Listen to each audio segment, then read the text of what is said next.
And joining me now is former Massachusetts Governor William Weld. Governor, thanks so much for joining us. Jake, thanks for having me. So let me start with a variation of the famous Roger Mudd question. Why do you want to be vice president? I have known Gary Johnson of New Mexico for a long time. I love the guy. We served together as governors. I'm very excited about the idea of running on a ticket with him. I've been a libertarian for a long time. My speech to the Republican convention in Houston in 1992 was, I want the government out of your pocketbook and out of your bedroom.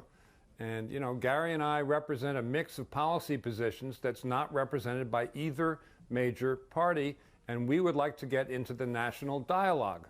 As you know, there are a lot of Americans that don't like either Donald Trump or Hillary Clinton, but there really is a vocal minority of Republicans led by people like Senator Ben Sasse, Bill Kristol of the Weekly Standard, and others looking for a third-party candidate. Have you pitched to them, the so-called never Trump individuals, that you and Gary Johnson can be a place for them to land? No, I wouldn't pitch other polls until we get a critical mass, so it's obvious we have something to sell. I think our purpose is to put in front of the country the fact that you can have an administration that's fiscally conservative and socially inclusive, and see what the country thinks about that. I think that may be 40+% of the country. Have you talked to Mitt Romney or the Koch brothers or any of the people that might help you get your message out? No, really not yet. First of all, we have to get nominated next weekend in Orlando at the Libertarian Party convention. Second, I want to make sure we got the building blocks of a national campaign all set up before we go around asking others for help. I think a little bit of fundraising will probably be the first order of business, just to make sure we can staff this out. But I wouldn't ask another politician to endorse our ticket until I thought I had a winning proposition for them.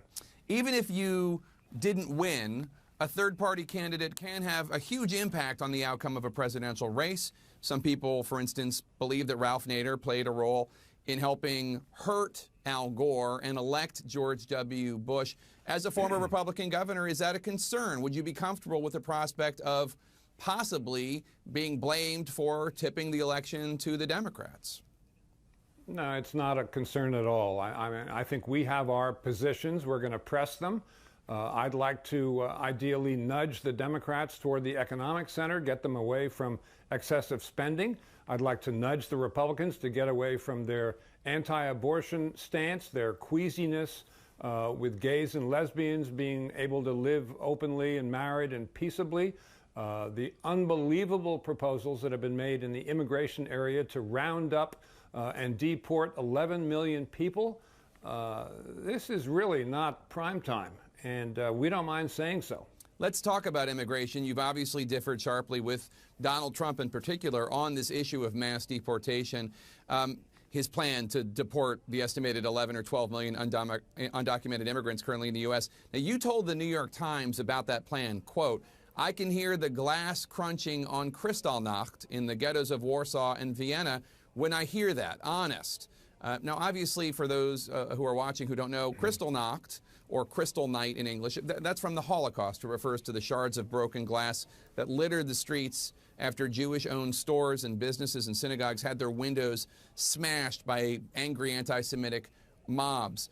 Is that a little strong, you think, to talk about the Holocaust?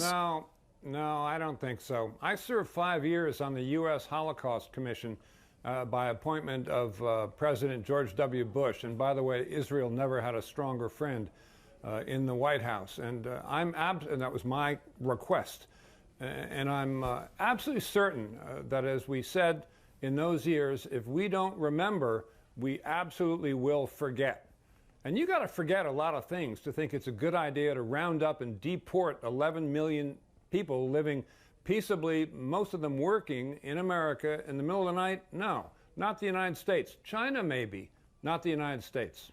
Let's talk about guns. Back in 1993, you proposed some of the strictest gun control laws in the country, including a statewide ban on some forms of semi-automatic rifles, a waiting period to buy handguns, a prohibition against gun ownership for anyone under 21. Do your positions on strict gun control fit in with a Libertarian Party platform that opposes, quote, all laws at any level of government restricting, registering, or monitoring firearms? Well, I'm a lifelong hunter and gun owner, and I don't think those proposals were out of the mainstream at all. I distinguish between hunting guns and guns that really don't seem to have any hunting purpose or potential purpose. So that was the distinction I was drawing there. But that's an area where I think Gary and I can find common ground. I'm not worried about that issue. Governor William Weld, thank you so much. Good luck to you and Governor Johnson. We look forward to seeing you out there on the campaign trail. Thanks so much, Jake.